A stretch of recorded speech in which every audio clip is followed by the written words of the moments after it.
दशकं 31 ब्राह्मर्यवतारम्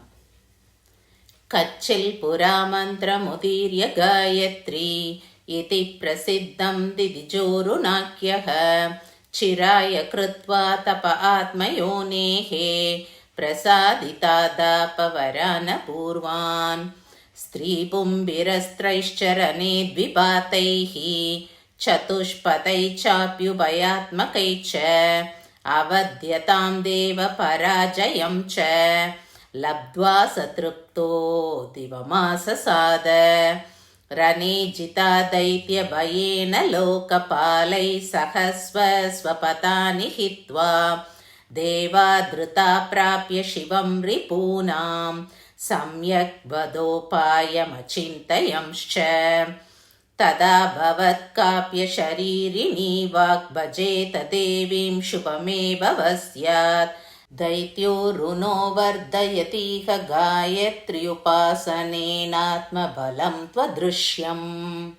यद्येष तं मन्त्रजपं जहाति स दुर्बलसाध्यवदोऽपि च स्यात् एवं निशम्य त्रिदशै प्रहृष्टैरभ्यर्थितो देवगुरुप्रतस्ते स प्राबदैत्यं यतिरूपधारी प्रत्युद्गतो मन्त्रजपातिसक्तं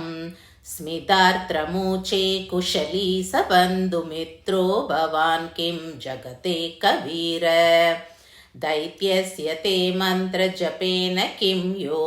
नूनं बलिष्ठं त्वबलं करोति येनैव देवा अबलारणेषु त्वया जितास्त्वं स्वहितं कुरुस्व सन्न्यासिनो मन्त्रजपेन रागद्वेषादिजेतुं सततं यतन्ते न त्वं यतिर्नापि मुमुक्षुरर्थकामातिसक्तस्य जपेन किं ते एकं हि मन्त्रं समुपास्वहे द्वौ तेनासि मित्रं मम तद्वदामि मन्त्रश्च मे मुक्तितयेव तुभ्यं वृत्तिं न दत्यादयमित्यवेहि बृहस्पदावेवमुदीर्य याते सत्यं तदुक्तं दिदिजो विचिन्त्य क्रमाज्जहौ मन्त्रजपं सदा हि मूढपरप्रोक्तविनेयबुद्धिः एवं गुरौ कुर्वति दैत्यभीतैः कृत्वा तपोयोगजपात्वरादि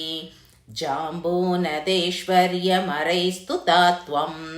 प्रसादिता प्रादुरभूकृपार्त्रा त्वद्देहजातैर्भ्रमरैरनन्तैर्दैत्यः ससैन्यो विपलास्त्रशस्त्रः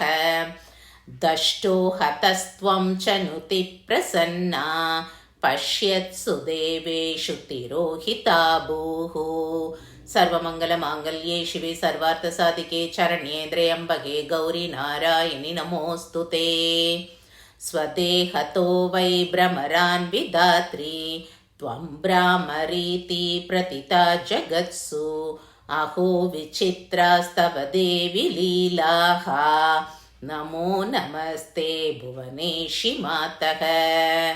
ॐ श्रीमात्रे नमः सर्वमङ्गलमाङ्गल्ये शिवे सर्वार्थसाधिके शरण्ये त्र्यम्बके गौरी नारायणि नमोऽस्तु ते।